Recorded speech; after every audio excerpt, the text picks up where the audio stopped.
Maghari naman kapayapaan sa tahanang ito at sa mga naninirahan dito.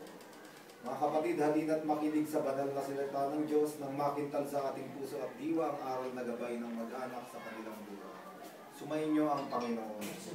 Ang mabuting balita ng Panginoon ayon kay San Lucas. Pumasok si Jesus sa Jericho at naglakad sa kabayanan. Do'y may isang mayamang puno ng mga publikano na nagngangalang Sakeo at pinagsikapan niyang makita si Jesus upang makilala kung sino ito. Ngunit siya'y napakaliit at dahil sa dami ng tao hindi niya makita si Jesus. Kaya't patakbo siyang nagpauna at umakyat sa isang puno ng sikomoro upang makita si Jesus na nagdaraan doon. Pagdating ni Jesus sa dakong iyon, siya'y tumingala at sinabi sa kanya, Sakeo, bumaba ka agad sapagkat kailangan kong tumuloy ngayon sa tahanan mo. Nagmadali siyang bumaba at tuwang-tuwang tinanggap si Jesus. Lahat ng nakakita nito ay nagbulong-bulungan. Nakikituloy siya sa isang makasalanan, wika nila. Tumayo si Sakeo at sinabi, Panginoon, ibibigay ko po sa mga dukha ang kalahati ng aking ari-arian. At kung ako'y may nadayang sino man, 4 na ibayo ang isasauli ko sa kanya. At sinabi sa kanya ni Jesus, ang kaligtasan ay dumating ngayon sa sambahayang ito. Bibiri ni Abraham ang taong ito sapagkat naparito ang anak ng tao upang hanapin at iligtas ang mga naliligaw. Ang mabuting balita ng Panginoon. Ang ginagawa natin mga kapatid ay pagbabasbas sa tahanan. Magkaiba yung tahanan at yung bahay. Di ba? Alam natin, house is different from a home. Bakit pagbabasbas ng tahanan? Sapagkat ang tahanan ay yung mga taong naninirahan sa bahay. Ibig sabihin, ang unang binabasbasan ay yung mga taong naninirahan doon. Dahil wala nga naman halaga yung bahay kahit napakalaki nito kung walang mga taong naninirahan doon. Kaya nga ang pagbabasbas sa tahanan ay para papasukin sa pamilya, sa mga taong naninirahan sa bahay ang Panginoon. Sapagkat ito ang susi para ang tahanan ay manatiling nagmamahalan, nagpapatawaran at nag-uunawaan. Kasi kahit napakaganda ng bahay mo, wala namang pagmamahalan, walang pag-uunawaan, sira ang pamilya, parang impyerno iyon. Na-assign ako sa Green Hills, maraming mayayaman. Minsan, hindi ko binabasbasan yung mga bahay dahil wala namang nakatira. Ang nakatira lang ay yung katulong at yung aso. Pag tinanong mo, nasan yung may-ari? Ay umalis po. Nasan yung mga anak? Ay umalis. Hindi nagkikita-kita raw yung mga mag-anak, yung tahanan. Kaya nga sabi ko, ba't natin babasbasan? Kasi ang binabasbasan ay yung tahanan. No? Pangalawa, babasbasan din yung bahay. Yung establishmento, yung mga lugar doon. Pero unang-una nga, kailangan tanggapin muna ng tahanan ng mga tao roon ng Diyos. Dahil ayun ang magpapatatag sa tahanan. Aanohin mo nga naman yung bahay kahit napakalaki kung walang nagmamahalan. Pero kahit maliit, simple lang ang bahay. Pero ang tahanan ay punong-puno ng pag-uunawaan. Napakagandang tahanan na ito. Ang tahanan ito ay tatagal magpakailanman.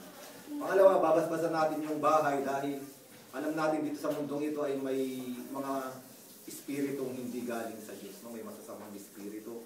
Ibig sabihin dito, hindi lang yung mga espiritu na mga demonyo, ganyan. Maraming espiritu, galit, sama ng loob, pagsiselos, inggitan, pag-away-away, pag-aalitan. Ito yung mga espiritu na hindi nagagamit. Ito rin yung pinapakita. Pangalawa, yung mga masasamang espiritu rin, yung mga gumugulo, yung mga sinasabi natin, mga gumagalaw-galaw sa loob ng bahay. Ito rin ay napapaalis dahil sa panalangin ng tahanan. Kaya nga, iniimbitahan ko kayo dahil kalilipan nyo lang kung magtagal na kayo rito, maglagay kayo ng altar, lalo na rito sa sala, maglagay kayo ng krus sa mga kwarto. Mahalaga ito para makita rin ng mundo, ng mga tao at lalo na ng mga kalaban ng Diyos na ang presensya ng Panginoon ay narito. Sige tayo manalangin. Sino ba magdadasal? Ama ng tahanan? Ama ng tahanan. Mga kapatid, halina't dumulog sa Ama na bukal ng buhay ng lahat ng mga mag-anak at sambahayan. Sa bawat panalangin ng ating itutugon, sapagkat lubha kang maawain. Ulitin natin. Sapagkat lubha kang maawain. Mga pagmahal, loobin mo ang bayanihan ng tapat.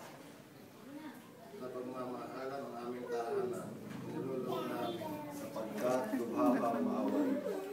Ang mga pagkalinga, loobin mong maging bukas palad kaming lagi sa mga puspalad, lupa at sawi. Nilulog namin. Sapagkat lubha kang maawain. Among may kapal, loobin mong maging masigasig kami sa pagpalaganap na iyong paghahari. Sapagkat lubha kang maawain. Aming Ama, sa iyong pagandang loob, ibinigay mo sa amin ang iyong buhay at pagmamahal. Tangkilikin mo ang iyong namimintuang kanyamang ikaw ang pinagmumulan ng kanilang mabuting pagsasamahan.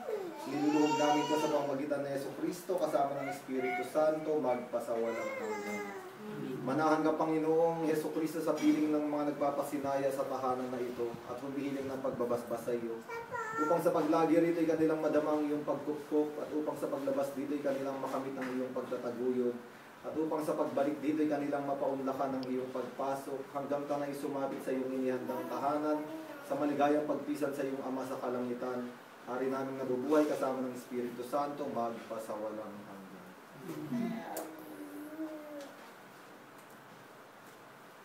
Spero in nomine Patris, Filii et Spiritus Sancti.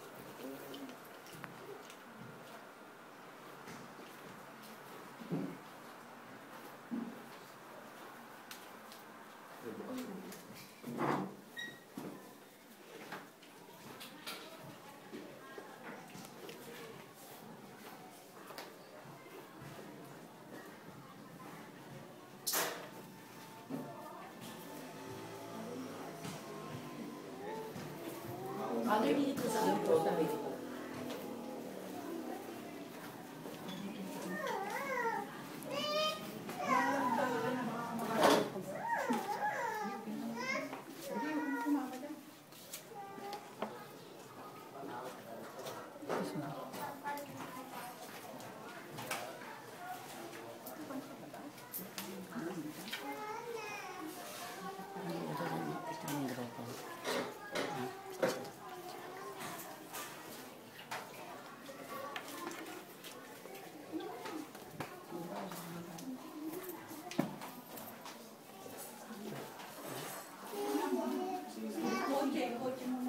Huwag yung asap din.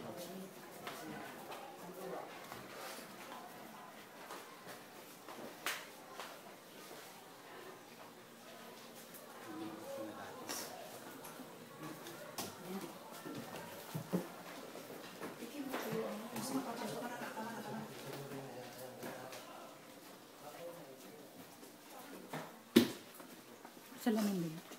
Salamin. Father, yung po salamin. Natakot po kung sa salamin.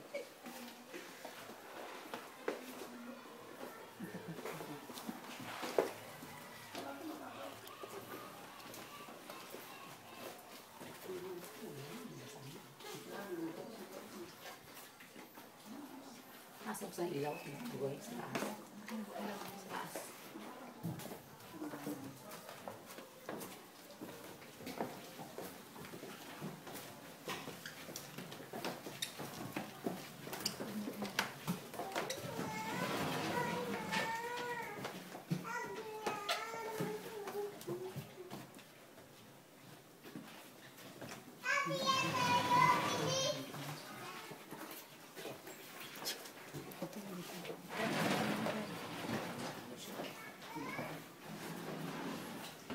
Yung kabinet, kita buksan mo tayo.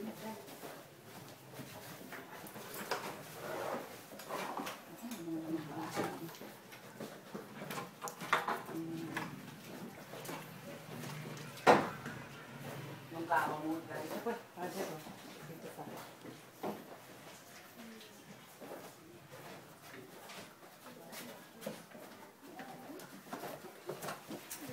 Ikaw na.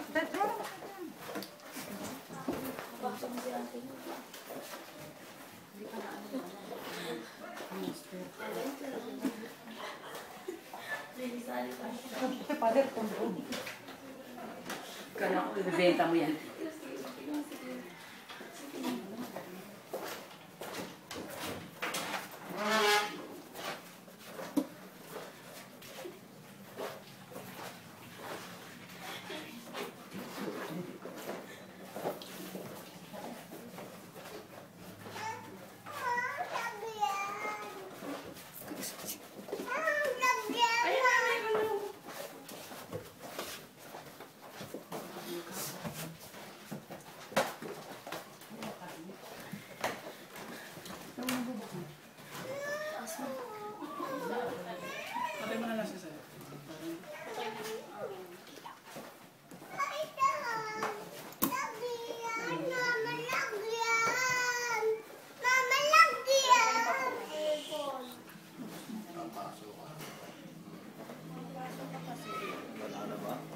nga po sa ano. Tapos yung CR doon nga po sa baba sa garahe siguro. Sa baba. Salamin. Request din lang yung salamin. Mauna tayo sa baba. Hindi lang pong garahe yata.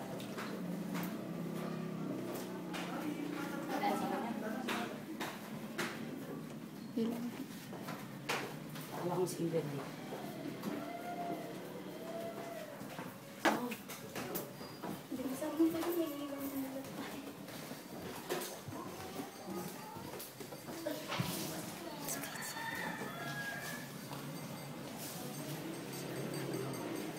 Yung kotse, buksan mo kaya. Gusto kong kotse pa rin.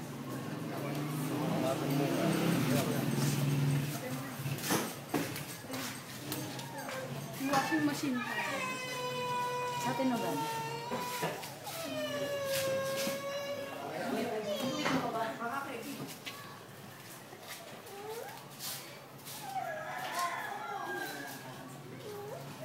Ayan, basta na tayo sa loob.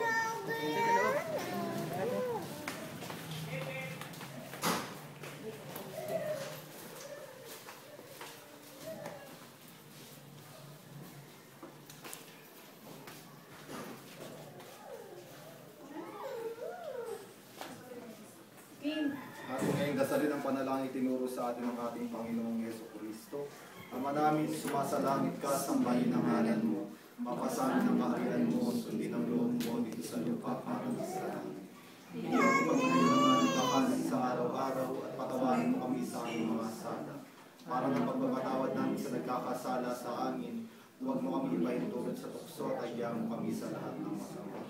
Atin ding ipagkatiwala ang tahanan na ito sa proteksyon ng ating mahal na ina, kaya't sabay-sabay natin nasambitin.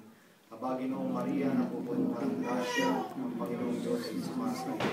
Ikaw pinagpala sa babaeng lahat at pinagpala naman ang iyong anak na si Jesus.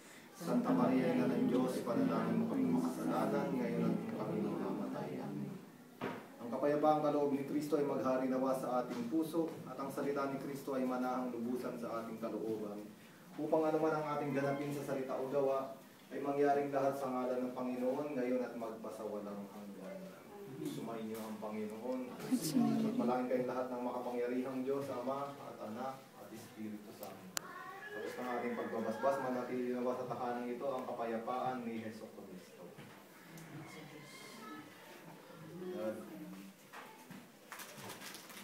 Hello!